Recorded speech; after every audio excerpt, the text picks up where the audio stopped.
गेले 2 वर्सां कंटिन्युअसली हे सरकारा कडेन आमी कंटिन्युअसली फॉलोअप करीत आसा। आमकां एक प्रायवेट शेकाक सेपरेट पॉलिसी दिवची।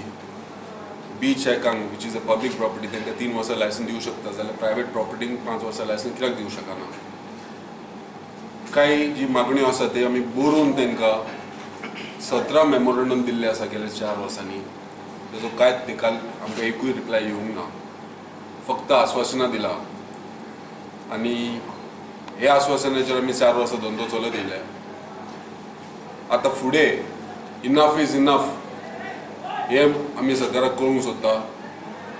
गेल्या आठवड्याक आमी काणकोण सगळे शेक ओनर आनी असोसिएट जे डिपेंडंट हे धंद्यार आसा ते सगळ्यांनी येवन आमी मोर्चा काडलो। 2000 लोक ते जमा जाल्ले, तरी आसतना सरकाराचे कान अजून भरना, उक्ते जायना।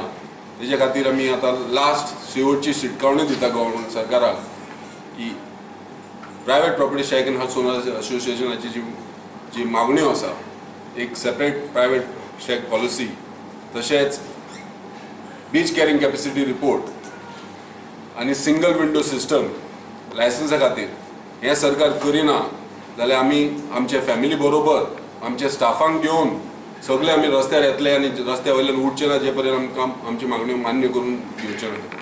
कोर्टान एनजीटी कोर्टान 2014 डायरेक्शन दिल्ले गव्हर्मेंटाक सरकाराक की बीच कॅरिंग कॅपॅसिटी करा आनी लायसन्स प्रोसेस चालू करा। 2 वर्सां लागता बीच कॅरिंग कॅपॅसिटी करपाक।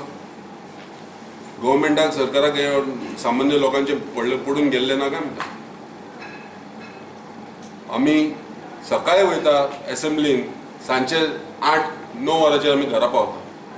हेजे हे कायदे हे प्रकरणाक लागून आमी कितलेक फावटी फॉलोअप केले। सगळे coastal MLA, tourism minister, chief minister, सगळे आसा ते मिनिस्टर, सगळे कोस्टल MLA मिनिस्टर, आमचे लोकल मिनिस्टर सगळ्यांकडे फॉलोअप करून थकले। असेंब्ली सुद्धा हेजो प्रश्न काढलो, मात हेजो निकाल अजून पर्यंत येवंक ना। बीच शेकांक आमी लायसन दिवं शकता जाल्यार प्रायवेट प्रॉपर्टी शेकांक लायसन कित्याक दिवं शकना। आमी सरकाराक सांगपाक सोदता 20 तारीख मेरेन जर आमचे मागण्यो पूर्ण जायना जाल्यार आमी खंयच्याय दिसाक रस्त्यार येतले। टोटल नॉर्थ गोवा आनी साऊथ गोवा आमी ब्लॉक करतले। हे इतलेच आमी सरकाराक सांगपाक सोदता आनी हे शेवटचे आमचे हे आसा।